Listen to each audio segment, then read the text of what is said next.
আসসালামু আলাইকুম ভিউয়ার্স, আশা করি সবাই ভালো আছেন। ওয়ান আর্থ অ্যানিমেশনে আপনাদের সবাইকে স্বাগতম। চলুন কথা না বাড়িয়ে ভিডিওটা শুরু করা যাক।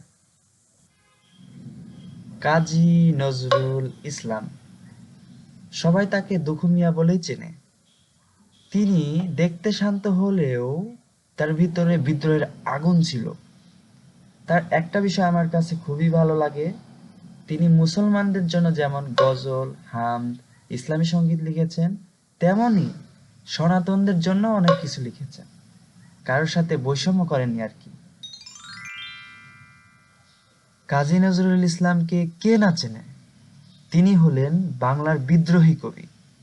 কিন্তু অবাক করার বিষয় হলো, মূলত কবি হলেও তিনি সেনাবাহিনীতেও যোগদান করেছেন।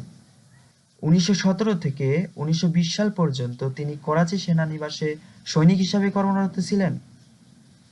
তাই তিনি শুধু বিদ্রোহী কবি নন, তিনি বিদ্রোহী সৈনিকও ছিলেন। কাজী নজরুল ইসলামের সবচেয়ে মজার বিষয় হলো, তার বিয়ে ঠিক হয়েছিল নার্গিস খানমের সাথে। বিয়ে হয়ে যায়, কিন্তু এতে শর্ত রাখা হয় তাকে ঘরজামাই থাকতে হবে। স্বাভাবিক, এতে বিদ্রোহী কবি অনেক অপমানিত হন। তাই তিনি রাগ করে নতুন বউ ফেলে বাসর না করে পালিয়ে যান প্রমীলা দেবীর বাড়িতে। এখানে যদি কাজী নজরুল ইসলাম না হয়ে অন্য কেউ হতো, তাহলে হয়তো ভাবতো, আচ্ছা, চলে যেহেতু যাচ্ছি, বাসর করে যাই, বাসর করে সকালে সুন্দরভাবে হাওয়া হয়ে যাব, তখন কেমন হতো। এখানে আরো একটা ইন্টারেস্টিং ব্যাপার আছে, তিনি যে বাড়িতে পালিয়ে আশ্রয় নিলেন, সেই প্রমীলা দেবীকে তিনি মনে মনে অনেক ভালোবাসতেন। তাহলে শেষে ব্যাপারটা কি ঘটলো?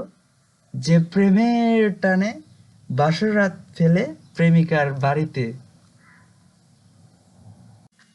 ধন্যবাদ ভিডিওটি দেখার জন্যে। আশা করি ভিডিওটি আপনাদের ভালো লেগেছে।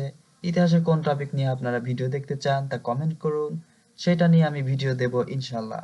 ততক্ষণ পর্যন্ত সুস্থ থাকুন, ভালো থাকুন আর দেখতে থাকুন ওয়ান আর্থ অ্যানিমেশন।